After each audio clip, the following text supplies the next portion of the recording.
I know the point in time where I realized that CM Punk was something. I went to a house show here that was in Memphis, and I think it was my second house show or my first one. I can't remember what it was.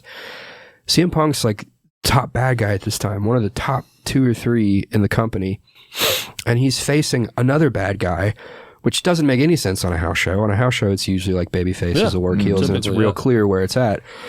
He comes out, and he's just... the place erupts. They're like, yeah! And they're like really all behind this guy. And even me, who hated CM Punk at the time because he sang happy birthday to Aaliyah Mysterio and is sitting here and making fun of Ray's family in front of him and is doing this whole pseudo Charles Manson Jesus gimmick where he's a... which again, my mom was really not a fan of, right? This idea that he's this savior of a straight edge.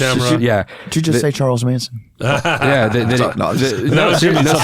I mean, bring a serial killer into the story. He's basically at that point like this straight edge savior. You think your mom's watching this? Probably. Tamara probably. Watching this? They're big fans. Hey, Tamara. Hi, Mom. Hi, Dad. But we're not supposed to like CM Punk, right? But then he shows up and gets this like hero's welcome, and I'm like, oh, interesting. And that was the first time I picked up on, you don't really have to cheer everybody that they want you to cheer for, right? That's cool. And you guys, the audience has power. Yeah, and that was before the pipe bomb. Yeah, and then the pipe bomb happens, and everything changed. Did you watch the pipe bomb? Were you watching at that point, Jimmy? I wasn't watching at that point. I knew about it because I would keep up, with the internet wrestling community, or whatever they call it. Yeah, and Mark. Yeah, a bunch of marks. I kind of keep up, but I wasn't really dirt watching. sheets. But what with that?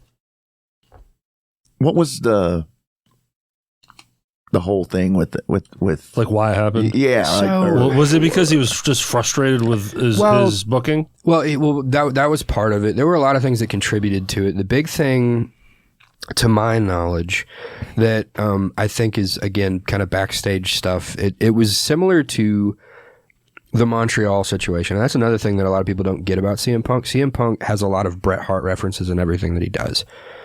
He does because he's a big Bret Hart guy. Was a huge Bret guy.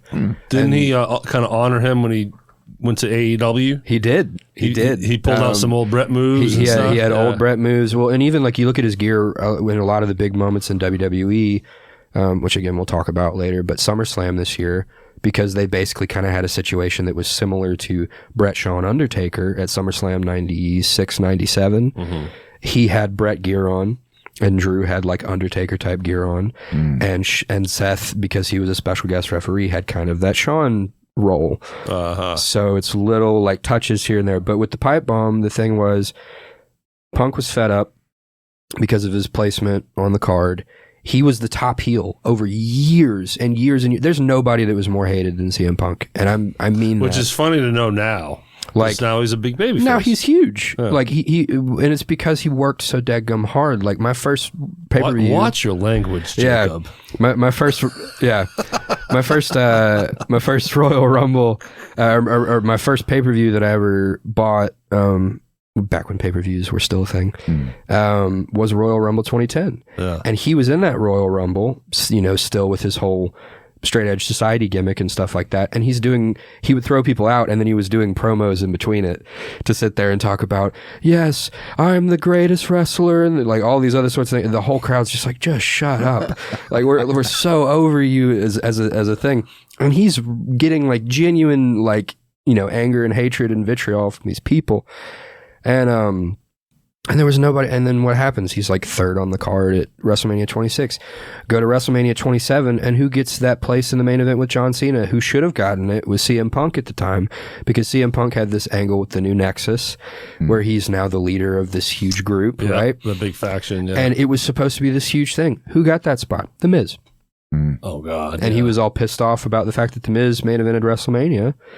And then on top of that, that whole thing was just a throwaway for 28. Literally the night after WrestleMania, John Cena and The Rock announced that they're going to be main eventing a year from now, which basically, on a backstage thing for you guys that don't know, like business wise, that just rids your entire storylines for the next year useless, because you know that none of them are going to be the main event of WrestleMania next year. Yeah. I mean, you already know, because you already know what there's no guessing. No, there's no guessing, because you know that it's going to go to John Cena and The Rock at 28. And so Punk is all of this stuff. He's tried to break through that glass ceiling. He was a Paul Heyman guy, which probably didn't do great for him, because Paul Heyman wasn't looked upon very favorably, and his exit was very ugly.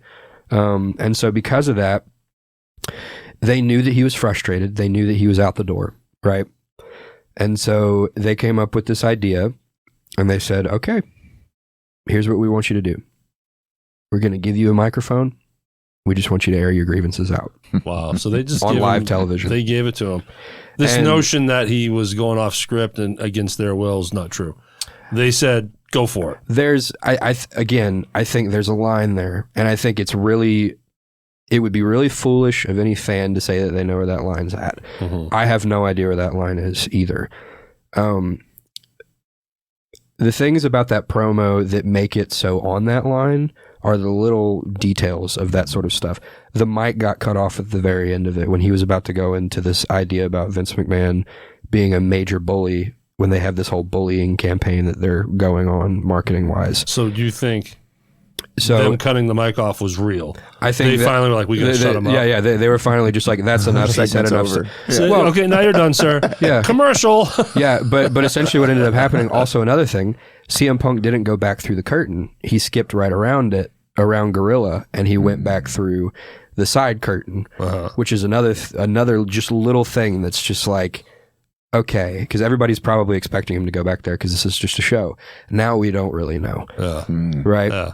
He's wearing a Stone Cold t-shirt. He's not wearing a CM Punk t-shirt, right? That's also another thing. Wow. It's just like, okay, wow, we can sit here and just wear whatever we want now. This is interesting. And I also think subtly that's Punk calling a shot, like, I'm about to be the next biggest thing, and you're about to see why, right? And he runs down John Cena, Hulk Hogan, Dwayne Johnson. He runs down Vince McMahon and says that the company's going to be better after he's dead, but it's going to get taken over by his idiotic daughter and his doofus son-in-law and the rest of his stupid family. Like, these are things that at PG era, I'm sitting here going, what is happening? Is this when you become a fan? Is this it? Well, this is when it starts picking up and progressing, because obviously at that point I hadn't really bought a WrestleMania on pay-per-view, but I'm like, I got to buy 28 because I don't know what the heck's going on right now. I have no idea. I'm like, oh my gosh, this guy's which CM is Punk. Wrestling. Yeah, that's what it's supposed to be. That's exactly right. And you know, there's tons more there. But I feel like the pipe bomb was that moment that I got caught by the bug, and then obviously ended up, you know, getting away from it for a while and stuff like that, just because creative got terrible and they did the whole authority angle, which I was just like, oh gosh, it's just a rehash of corporate stuff, and I'm not a big fan of it.